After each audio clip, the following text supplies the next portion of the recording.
Hello students, ನಾನು ನಿಮ್ಮವ Pranesh, lecturer in chemistry, Vidwath academy, Mysuru. ಬದಲಾವಣೆ ಜಗದ ನಿಯಮ. ಬದಲಾಗಬೇಕಾಗಿರುವುದು ನಮ್ಮೆಲ್ಲರ ಧರ್ಮ. ಬದಲಾಗಕ್ಕೆ ಬೇಕಾಗಿರುವುದು ನಿಮಗೆ ಒಂದು ವಾತಾವರಣ. ಆ ವಾತಾವರಣ ನಾವು ವಿದ್ವತ್ ಅಕಾಡೆಮಿಯಿಂದ ನಿಮಗೆ ಪ್ರೊವೈಡ್ ಮಾಡ್ತಿದ್ದೀವಿ. ಎಷ್ಟೋ ಮಕ್ಕಳಿಗೆ ಆಟಮ್ಗಳಿಗೆ ಅಟಾಮಿಕ್ ನಂಬರ್ನ ನೆನ್ಪಿಟ್ಕೊಳ್ಳೋಕ್ಕಾಗಲ್ಲ. ಅದಕ್ಕೆ ನಾನು ಒಂದು ಶಾರ್ಟ್ಕಟ್ನ ಹೇಳ್ಕೊಡ್ತೇನೆ. ಪಿರಿಯಡ್ ಟೇಬಲ್ ಅಲ್ಲಿ 118 ಎಲಿಮೆಂಟ್ಸ್ ಇದೆ. ಅದರಲ್ಲಿ ಟೋಟಲ್ 21 ಎಲಿಮೆಂಟ್ಸ್ ನೀವು ಅಟಾಮಿಕ್ ನಂಬರ್ನ ಕಲ್ತಿದ್ದೆ ಆದ್ರೆ ನೀವು ಆರಾಮಾಗಿ ಫಸ್ಟ್ ಇಯರ್, ಸೆಕೆಂಡ್ PUC ಮತ್ತು 10th ಬರುವಂತಹ ಸೈನ್ಸ್ ಕಾನ್ಸೆಪ್ಟ್ ನ ಈಸಿಯಾಗಿ ಅರ್ಥ ಮಾಡ್ಕೋಬಹುದು. ಪಾಯಿಂಟ್ ಬಂದು ಮ್ಯಾಜಿಕ್ ನಂಬರ್ಸ್ ಅಂತ. ಅದರಲ್ಲಿ ನಾನು ನಿಮಗೆ 4 ನಂಬರ್ಸ್ ನ ಹೇಳ್ಕೊಡ್ತೇನೆ. ಒಂದು 2, 8, 80 ಅಂಡ್ 32. 2 ಮತ್ತೆ 8 ಬಂದು 8 and 18 2 ಟೈಮ್ಸ್ ರಿಪೀಟ್ ಆಗಬೇಕು. ಆ ರಿಪೀಟ್ ಆದ್ರೆ ನೀವು ಅಟಾಮಿಕ್ ನಂಬರ್ ಐಡೆಂಟಿಫೈ ಮಾಡಬಹುದು. First one, for example, I want atomic number of potassium. ಹೆಂಗೆ ನೆನ್ಪಿಟ್ಕೊಳ್ಳೋದು? ಫಸ್ಟ್ ಗ್ರೂಪ್ ಅಲ್ಲಿ ನಮಗೆ ಪೊಟ್ಯಾಷಿಯಂ ಬರುತ್ತೆ. ಐ ಲಿ ನಾ ಕರೀನಾ. ಅದು 4th element. Atomic number identify ಮಾಡೋದು ಹೆಂಗೆ ಅಂದ್ರೆ ತುಂಬಾ ಈಸಿಯಾಗಿ ಒಂದು ಟ್ರಿಕ್ ಹೇಳ್ತೀನಿ. ಹೈಡ್ರೋಜನ್ ಯಾವ ಗ್ರೂಪ್ ಅಲ್ಲಿ ಇದೆ? ಗ್ರೂಪ್ ನಂಬರ್ ಗೊತ್ತಿರಬೇಕು. ಫಸ್ಟ್ ಗ್ರೂಪ್ ಅಲ್ಲಿ ಇದೆ. ಆ ಫಸ್ಟ್ ಗ್ರೂಪ್ ಗೆ ಫಸ್ಟ್ ಮ್ಯಾಜಿಕ್ ನಂಬರ್ ನ ಆಡ್ ಮಾಡಿ. ಏನಿದೆ ಫಸ್ಟ್ ಮ್ಯಾಜಿಕ್ ನಂಬರ್? 2 ಇದೆ.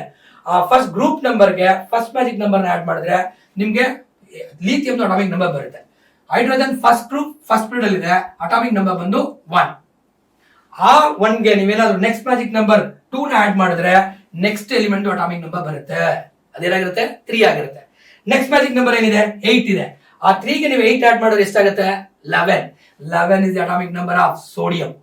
11 is atomic number of sodium. But ನಮಗೆ ಬೇಕಾಗಿರೋದು ಪೊಟ್ಯಾಷಿಯಂ ಅಟಾಮಿಕ್ ನಂಬರ್. ಅದಕ್ಕೆ ಏನ್ ಮಾಡಿ, ಥರ್ಡ್ ಮ್ಯಾಜಿಕ್ ನಂಬರ್ ಏನಿದೆ? 8 ಇದೆ. ಅದನ್ನ ಪ್ರೀವಿಯಸ್ ಎಲಿಮೆಂಟ್ ಸೋಡಿಯಂಗೆ ಆಡ್ ಮಾಡಿದ್ರೆ 19 ಬರುತ್ತೆ. ಇಷ್ಟು ಸಿಂಪಲ್ ಆಗಿ ನೀವು ಎಲ್ಲಾ ಎಲಿಮೆಂಟ್ಗೂ ಸೇಮ್ ಮೆಥಡ್ ಇದನ್ನ ಫಾಲೋ ಮಾಡಿದ್ರೆ ಅಟಾಮಿಕ್ ನಂಬರ್ ಐಡೆಂಟಿಫೈ ಮಾಡಬಹುದು. ನನಗೆ I want atomic number of chlorine. Chlorine atomic number ಬೇಕು. ಹೆಂಗ್ ಐಡೆಂಟಿಫೈ ಮಾಡ್ತೀರಾ? ಕ್ಲೋರಿನ್ ಯಾವ ಗ್ರೂಪ್ ಅಲ್ಲಿ ಬರುತ್ತೆ? 17 ಗ್ರೂಪ್ ಅಲ್ಲಿ ಬರುತ್ತೆ. 17 ಗ್ರೂಪ್ ಅಲ್ಲಿ ಲಾಸ್ಟ್ ನಂಬರ್ ಯಾವುದು? 7. ಆ 7 ಗೆ ನೀವೇನಾದ್ರೂ ಫಸ್ಟ್ ಮ್ಯಾಜಿಕ್ ನಂಬರ್ ನ ಆಡ್ ಮಾಡಿದ್ರೆ you will get the atomic number of first element. 7 ಗೆ ಫಸ್ಟ್ ಮ್ಯಾಜಿಕ್ ನಂಬರ್ ಏನಿದೆ? 2 ಇದೆ. 7 + 2 ಎಷ್ಟಾಯ್ತು? 9. 9 is the atomic number of fluorine. Next magic number ಏನಿದೆ? 8. ಆ 9 ಗೆ ನೀವು 8 ಆಡ್ ಮಾಡಿದ್ರೆ 17 ಬರುತ್ತೆ. 17 is the atomic number of chlorine. ಈ ತರ ನೀವು ಯಾವ ಎಲಿಮೆಂಟ್ ಬೇಕಾದ್ರೂ ಅಟಾಮಿಕ್ ನಂಬರ್ ಐಡೆಂಟಿಫೈ ಮಾಡಬಹುದು. ಈ ವೇನಲ್ಲಿ ಎಲಿಮೆಂಟ್ ಅಟಾಮಿಕ್ ನಂಬರ್ ನ ನೆನ್ಪಿಟ್ಕೊಳ್ಳೋಕೆ ಹೆಲ್ಪ್ ಆಗುತ್ತೆ. Thank you.